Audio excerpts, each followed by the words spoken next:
Hey guys, we're here at one of my most favorite things to do, upholstery cleaning. We're here getting ready to set up in the pre-vacuuming stage, where we're getting ready to start vacuuming all the sofas, the crevices, and the loose change you're going to find in the sofa. You remove all the pillows, you vacuum up all the hair, and you make sure you get all the debris that you can off the sofa.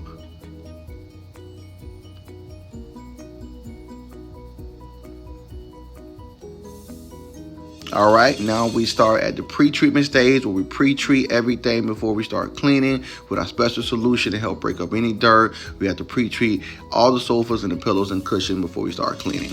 And now we're here setting up, getting ready to start steaming, which is one of my most favorite stages, the long stretch. All your hard work is starting to get done. Now you're steaming the crevices. The arms are very important. Remember, spend extra time and extra detail on the arms, because those takes the most beating and takes the most dirt and grime in the sofa. And make sure you go over very detailedly the back part, the underneath part, in the crevices in the inside of the sofa. Make sure you peel back any pillows and make sure that you find anything, any dirt, anything that you might miss, anything, clean the sofa. Thanks for watching, guys.